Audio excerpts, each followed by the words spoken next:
Her voice, gentle yet piercing, delivered a familiar sting. "Please, not tonight." Those words, soft as they were, sliced through me, each syllable a quiet dagger wrapped in tenderness.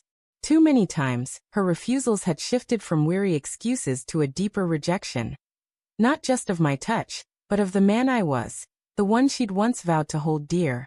In the muted glow of our bedroom, I sat staring into the darkness, wondering how much longer I could pretend our marriage was anything but a hollow shell. Then one night, her sister drew near, her eyes fixed on mine, and whispered something that unraveled my world. "What if I gave myself to you right now?" she murmured, and in that instant, everything I thought I knew tilted into chaos. Once my wife and I were bound by a love that felt unbreakable, our days filled with shared laughter and whispered dreams.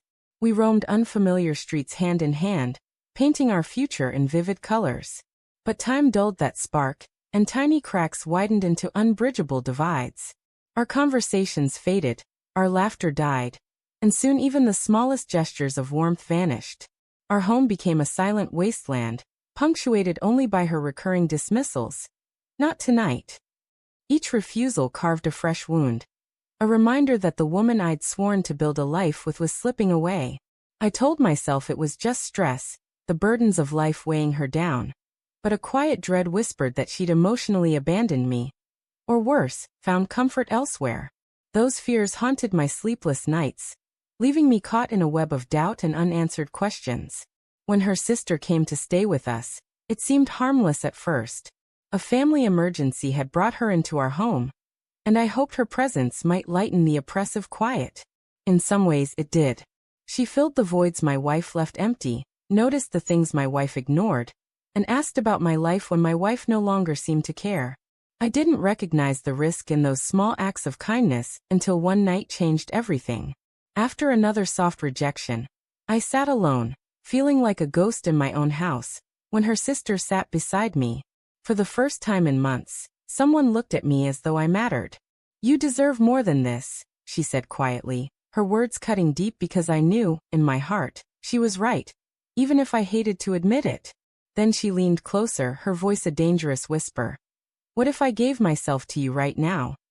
My heart pounded, my hands shook, and my mind urged me to run. Yet my soul, aching for connection, begged to listen, to believe I wasn't invisible. For a brief, dizzying moment, I pictured giving in, soothing the pain of loneliness. But the weight of my vows, the promises I'd made, and the man I wanted to be surged forward, stronger than any temptation. Trembling, I stood and told her to stop, that this was wrong. She gave me a look, half pity, half defiance, before leaving me alone in a storm of guilt and relief. That night, sleep was impossible, my thoughts trapped in a cycle of her whisper, my wife's distance, and my own near betrayal. I knew I couldn't keep living in this limbo, pretending to be a husband when I felt like a stranger in my own life. So the next morning, I gathered the courage I'd buried for months and sat my wife down. With raw honesty, not bitterness, I poured out everything. I told her I saw her withdrawal, that her constant rejections had chipped away at me. I admitted what her sister had said, and I asked her plainly if she still wanted our marriage or if she'd already let it die. Her face grew pale, her eyes darted away, and then she spoke the truth I'd feared. She'd emotionally checked out long ago and had no desire to fight for us. Her words shattered me, crushing the last shards of hope, but they also set me free. I was no longer grasping at excuses or living in denial. I faced the stark truth. In that moment, I made my choice. I didn't lash out, didn't seek comfort in her sister's arms, didn't let anger guide me. Instead, I walked away with only my dignity and a broken heart. I realized then that revenge isn't always about striking back. Sometimes, the truest revenge is refusing to let betrayal define you, refusing to let rejection diminish you, and choosing to rise from the wreckage they left behind. The days that followed were heavy, the silence overwhelming, the emptiness echoing in every corner of my life. But slowly, I began to rebuild. I rediscovered pieces of myself lost in the shadows of neglect. I found strength in the quiet, peace in the truth, and a freedom I hadn't known in years. For the first time, I wasn't waiting for someone else to determine my worth. Looking back, I don't see a man shaped by rejection, I see a man who faced temptation and turned away, who confronted betrayal with honesty, who endured rejection and still stood tall.